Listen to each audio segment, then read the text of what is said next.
What's going on, everybody? I am here for a top 10 list, and today I'm going to do the top 10 best wrestlers of all time and tell you why. I've just seen one recently by Paul Rosenberg, and I just couldn't believe like some of the people he said. I was just like, how are you going to have a top 10 and not have such and such in it, or such and such, and then you put in such and such, and he only had 5, so I was like, that's even crazier than, you know, I had 10, and I was just like, well, which order am I? I'm a dickhead if I don't put this one, and I'm not a true fan of this person if I don't put them this high, and what did but there's some bangers. Like every one of this list, if not our Hall of Famers, they might all be. There's one that I know that's not in there so far. There's 2 that aren't in there, but they're dead obvious when you see who they are. So first of all, I wanted to send a shout out. There's one motherfucker that scared me when I was a kid, and we lost him. It's been 3 weeks, a month or something ago, and that is Big Van Vader. Vader, this one's for you, buddy. Got the good old crown, and he used to come out with this huge outfit that would go over his head. It was like a huge helmet, and it looked like an elephant in the front.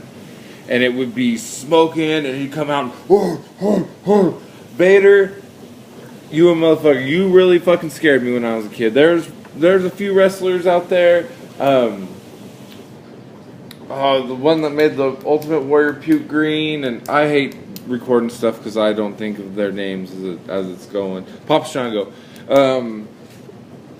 But Vader really scared me. He was one of those dudes that looked like a football player that would fuck your day up if you messed with him. And he was a football player.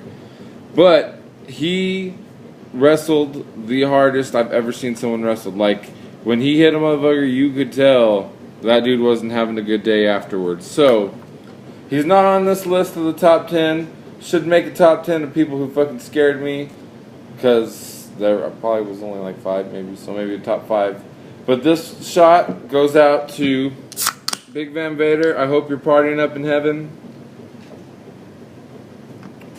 Just think, everybody talks about a rock and roll heaven, but there's a wrestling heaven. I bet you that shit's pretty nuts. So this first one goes out to Mr. Vader. I hate shots too, so.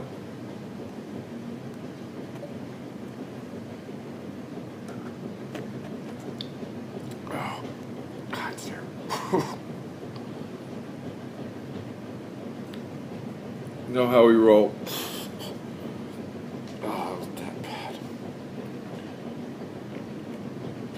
So hopefully that might help how the stories go. Number 10. We're going to start off. I remember exactly where this motherfucker was when he lost his first WrestleMania match. I'm talking about The Undertaker. He was also on the ones that used to probably scare me a little bit. I remember he came out, I believe it was the Survivor Series. And he was ruthless. He was what Braun Strowman is now to the wrestlers back then. And he had so many awesome matches. Me and my good friend are big WrestleMania 9 fans, and that's pretty much the only WrestleMania they don't act like was the greatest for him. Because I think he fought the Giant Gonzalez. But he had multiple huge matches with Shawn Michaels. I remember when I started not liked him, but he fought Bret Hart in the very beginning of his career for a little bit. Trying to just think matches off the top of my head. But so many classic matches. The Undertaker, they shouldn't have killed his streak. That was a big fucking mistake. Brock Lesnar is just a piece of shit. I wish he would never have been in wrestling. The only thing he did was ruin wrestling. So, number 10, I'm saying The Undertaker. Classic matches. Should he really have fought Triple H a few months ago at that thing? It's cool to see him back, but, you're getting up in your 50s something. You can't be taking those hits every so often. Then after you take some hits, don't wrestle full year, and then take some more hits. I'm sure your body ain't used to it. So, Undertaker, you're the shit, sir. Number 9 is Mr. Sting, a man called Sting. I remember giving so many stinger splashes back in the day. That was this thing. You seen your friend running in, you just whoa, come flying at him. Sting did everything for WCW to keep it alive, keep it going. He wrestled through the good matches, the bad. He had epic matches with Ric Flair. He had epic matches with Vader. I remember that's when you thought, there was like no way this guy, Sting, is going to beat this Vader guy. And I remember Clash of the Champions, watching him with my nanny and being like, there's no way that Sting is going to beat this guy. And he always ended up coming up on top. He's another one that Vader fucking took it to. Vader would throw some shots that it looked like he was trying to kill him. He was punching the shit out of him. Sting, he just recently got in the Hall of Fame. I wish he wouldn't have came to wrestle at the WWE because he had like 2 or 3 matches and he got hurt. And now, he had to have surgery not that long ago. So probably wasn't the best of idea to come back. Seth Rollins was doing some crazy stuff at the time, so maybe they should have put him with someone that was a little more,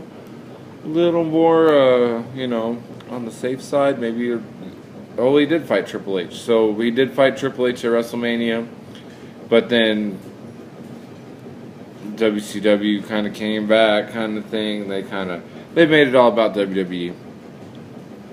Sting has had awesome matches. I remember having the wrestling figures where he was just, flexing, and that's the only move they did. But having the Sting, you were the shit.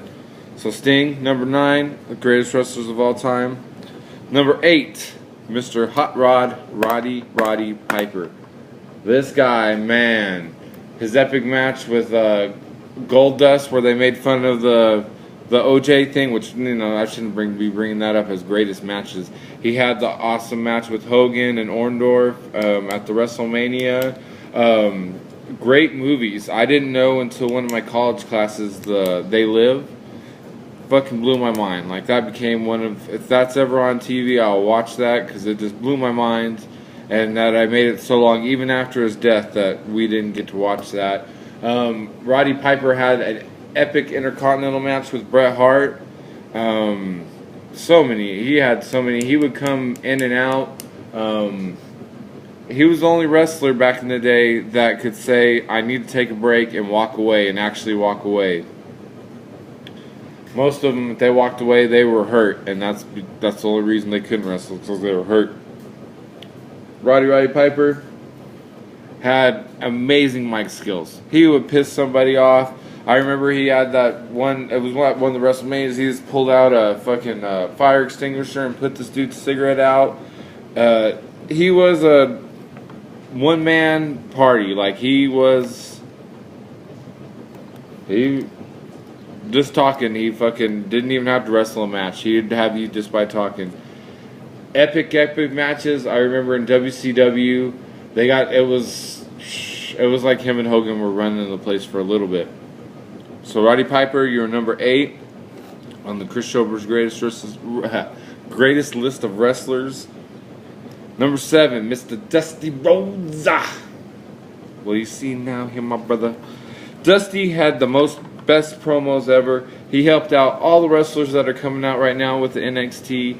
He's pretty much changed the game, and it was a sad loss. You could tell towards the end of his career, or not career, but life, that he was losing some weight, and you thought maybe something was happening. He looked, a little different when you'd see photos of him, but he was always smiling, always fucking smiling. And a lot of the wrestlers now, all say they owe it to Dusty. He had classic matches with everybody. Ric Flair being one of the biggest ones. They would have such huge epic battles that they would go hour long with Ric Flair. Hour long. Dusty was a big motherfucker. To be doing an hour long match, it's fucking crazy. Most of those kids these days, you tell them to do an hour match and they're like, if I'm getting a little cheddar maybe, but Dusty, you did a lot for wrestling, and even in your passing, people just think Goldust and Cody, fucking, they're putting on your, legacy now. And Big ups, man. You fucking helped out the wrestling a lot. Number 6, and I know this is kind of hasty, but if you only knew how much this fool probably is helping wrestling right now from Vince McMahon getting old, I'm going to say Triple H. And I know you're saying, you fucking put that over Taker, Sting, Roddy, Dusty, but Triple H, even though he married my baby mama, he's doing a lot for wrestling these days, man. The whole network stuff, the whole, that was pretty much, once he started taking over, all this stuff started happening. Now, maybe, am I cool with the Brock Lesnar and the Ronda Rousey stuff? Nope. But he is hands down one of the best wrestlers. Epic matches with The Rock, epic matches with pretty much everybody in the Attitude Era. Ran DX, whole generation of fucking starting stuff, yelling "suck it," telling the teachers, kiss my ass, and it was good times. I don't know what our high school would have been like if there wasn't DX. So Triple H has to be up there, pretty high in the rankings. All right, number 5. Now I know a lot of people this would be their number 1. And at first, I had him, where did I put him at? I put him at number 10. Because just so much, he changed so much in wrestling, but he pushed us back so much at part. There's just sometimes that it's like Hulk Hogan. Ugh. But we wouldn't have wrestling without Hulk Hogan. And everything was Hulk Hogan back in the day. Everything. WrestleMania was because of Hulk Hogan. It's sad for the reasons why they blackball you in America these days. He did say some bad things, and I'm not saying that what he said was good, but get over it, people. Let time get over stuff. Hulk Hogan has done so much for wrestling, but they won't even show him on WWE right now because he dropped the N-bomb and he dropped some other stuff. And I understand you shouldn't be saying that stuff. Definitely when people are recording you. Definitely everybody is recording you, kids. Don't fucking do anything stupid. Anytime I'm in somebody's house and I could be being recorded right now. So don't do anything stupid, kids. Everything's recorded. But Hulk Hogan, matches with the Macho Man, matches with the Ultimate Warrior, a fucking $1 Million Man, everybody. Undertaker, I remember that was when the Undertaker just was getting his first huge push, was against Hulk Hogan. And just so many. Andre Hogan had a match with everybody. Even when he came back and did The Rock, for an older man, he did pretty good. But looking back at that was fucking already 10 plus years ago. So blowing my mind of how much time has passed. I've watched wrestling since I was little ass grasshopper, watching it with my grandmother. My parents hated wrestling, but my grandmother loved it, so I would spend nights just so I could watch wrestling and watching the whole thing with her. Hulk Hogan, you've done so much for wrestling. You were the whole WCW. WCW probably wouldn't even have had their second coming if you wouldn't have been there. You've done everything before John Cena. You were the person that was at all the, helping the special kids and helping these people. And you really put, I give you hell personally, but you're a good motherfucker. I just give you hell because you act like the world's all yours. And, there's my favorite wrestler is going to come up and you're going to hear who it is. And, that's my favorite. Everybody says wrestling is Hulk Hogan, but wrestling is, well, you'll find out in a second. Number 4. All right, much props to Hulk Hogan, man. He did a lot for wrestling. Number 4, Ric Flair. God damn. I don't know. Can you even hang out with your friends these days and not hear somebody say the woo? Or at our fucking, you get fucking hit. All of our friends, if you let that chest just be chilling, you get hit. Ric Flair, you've done so much for wrestling. I remember when you came back and when you came to WWF and you were fighting Brett. It was epic matches. Your stuff with Brett, Hulk, all those, just mind blowing. And they, if we would have just had, if at WrestleMania, what was it, 8 or something like that, if we would have had Hulk Hogan versus Ric Flair, maybe WCW, that probably might have made where WCW wouldn't even have no big matches to make you tune in or whatever. That probably changed so much and could have changed so much if they would have just had, I think Hogan fought Sid and then Macho Man fought the Ultimate Warrior or something like that, and everybody was just like, why did those people fight and everything. So Ric Flair, you've done so much. You come to Lubbock, Texas, which I'm surprised we never got out there to see you. His daughter's kicking ass now. He did so much when he came out and they had to pixelate the belt because they were going through all the WCW stuff. That was so real that I thought, even though knowing now down the line it was a little bit real, that blew my mind thinking, oh my God, he's taking this belt out of this other championship that I watched the other stuff and none of these guys are over there and all these other guys. If they would have had cross-promotion back then, whoa, so much crazy stuff could have happened. Ric Flair, you are one of the greatest. But not the greatest on my list, because we're at number 3, and oh yeah, the Slim Jim man himself. We reviewed Slim Jims the other day, and he made them popular. I probably wouldn't have ate Slim Jims if it wasn't for this man. The Macho Man, Randy Savage. I don't know how many elbow drops I gave people off the top because of the Macho Man. He is a badass motherfucker, man. When they had the Elizabeth wedding and everything, and he was going in and out of commentating, I was just like, I didn't know why he was out of commentating. Was he hurt, or, was he just better at commentating? And then I remember when Vince McMahon came on and said Macho Man wasn't a part of the announce team and that he moved on with life, and then a few days later he's on WCW, and your mind's blown because you're a little kid and you're like, what the hell's going on? This guy was just on the other wrestling and now he's on here. And then that was the first, that might have been the first big move for WCW besides Hogan and stuff like that. Then that might have been, fuck, we're starting to lose people. And that wrestling went through a crazy thing.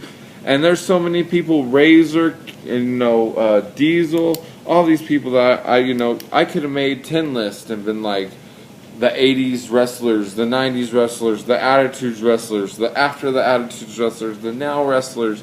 There could have been, so many lists of, dead wrestlers, alive wrestlers, the greatest of all times.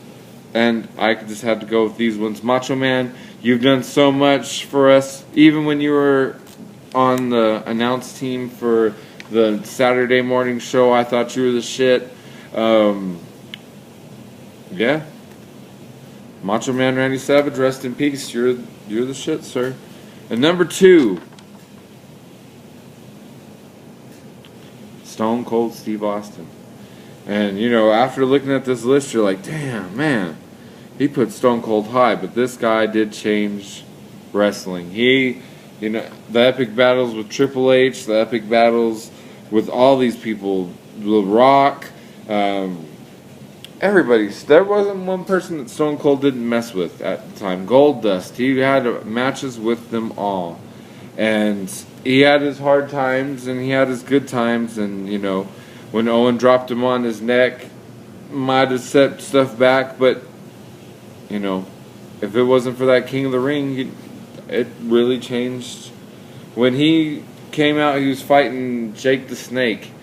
And he went and just pulled off a promo, and the next day everybody was Austin 316, Austin 316, Austin 316, and everybody was all about the Stone Cold. You'd see shirts at school, Stone Cold, Stone Cold. It was either Stone Cold or DX. Back in my day when you're going to high school, you would have the people yelling "suck it," giving you stunners. You'd be pretending to drink 2 beers, and bash them together, and then pour them in your mouth, and Stone Cold, you did about everything that wrestling could do. Now you got awesome podcasts, listening to some of those stuff. It sounds weird that I fall asleep to podcasts, but I always fall asleep to podcasts. And when Stone Cold's got somebody new or somebody good on there, I'm always listening to it because he'll ask the questions that fucking, other people aren't going to try to do. Stone Cold, I still remember the first time when we saw wrestling and we heard the glass break and you came out and that place was erupting. And when you used to go to wrestling back in our day, it wasn't, who wrestled that night. It was Stone Cold there. There was one time that we went to wrestling and Mankind versus maybe The Undertaker or Kane. Oh shit, it's raining. Was the main event, and I remember everybody being like, Stone Cold wasn't there, Stone Cold wasn't there, Stone Cold wasn't there. And this is back when only effect they had was a red light when Kane walked out. Just a red light when Kane walked out. And so I was kind of bummed that we didn't get to see him. He might have been hurt at the time. I remember, I think 2 or 3 classic wrestlings that me and Ryan and Nick went to when we were kids. One time, we left and Andy couldn't even find the car. He thought the car had gotten stolen, so we had to walk around for a long time. But Stone Cold made that night. I got a t-shirt that said "Other Side Jackass," and I wore that t-shirt like it was the shit because I had got it at wrestling, and all that. That's still in my collection of t-shirts that I have sitting in my storage. So Stone Cold, you are one of the fucking greatest. You changed wrestling. You changed the way people drink beer. You changed everything.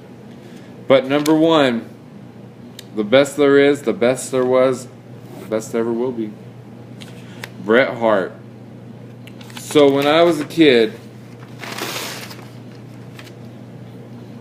one of my good friends, Ryan, was a Macho Man Randy Savage fan, and for some reason, Bret Hart really stuck to me. And over the years, we had to deal with him going through hard things when his brother passed away, and before that, he had problems with the WWF, and it was hectic towards the end, but damn, he gave us so many classic matches you wouldn't believe. He had epic ones with Stone Cold, and it was second rising or third rising, because at first he was with fucking Jim the Anvil Neidhart as tag team. They were winning gold there, and then I remember him in WrestleMania 4, I think, was when he started kind of doing solo stuff, kind of.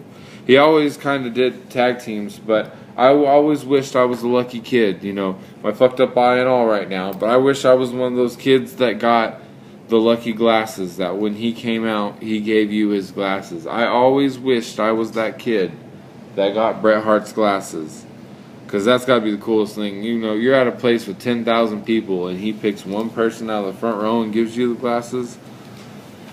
Would have blown my... I'd probably had a heart attack right there. Bret Hart, just like I said, he's done it all. He didn't have the best run in WCW, but everything he did beforehand in WWF was a shit. Like I said, he had epic matches with Roddy Piper. He had epic matches with pretty much Mr. Perfect. I remember that was like super crazy. British Bulldog, that was one of the greatest endings to, I think it was WrestleMania? No, SummerSlam. That was at Wembley Stadium. He really proved it that he was the best there is, the best there was, and best there ever will be. I never got to see Bret. If he ever came around here close, I would drive many miles to see Bret Hart. After the death of Vinnie Paul, go out and see. If your heroes come around, go out and fucking see them. Because you don't know if this is the last time you could ever see this person. You know what I mean? Go out and see if your heroes come. Like I just said the thing about Ric Flair. I'm sad that he comes to Lubbock so often and we don't go. Bret Hart, I have a figure of Bret Hart in my truck that I got like the 4th or 5th day that I had the truck, and it stayed in that truck as my good luck charm ever since I've had it. Ever since the only few days that I drove it around without that fucking thing. It's still sitting in there right now. He's holding a Nintendo Wii remote, so that's got to at least be 2008 because I got those things around the same time, so I put them in there. Mind-blowing how many epic matches he had. And he had the one with Shawn that went an hour. I thought it was over. I thought Bret Hart was the champion again. And next thing you know, Shawn Michaels wins it. And, everything's, that kind of brought out the weirdness in Bret. But he had so many epic matches. So many.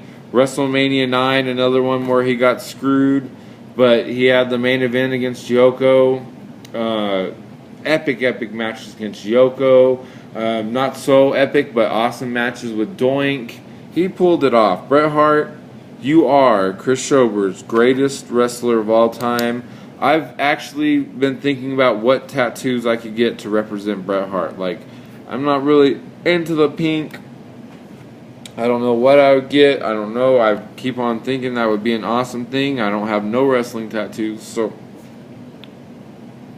that might be somewhere to start. But Bret Hart, you are my top forever. They won't. There could be a John Cena times 10, and it still ain't gonna be what Bret Hart meant to me through my childhoods. Bret Hart, you are the greatest wrestler of all time. Y'all don't party too hard. Have an awesome weekend and Fiesta good.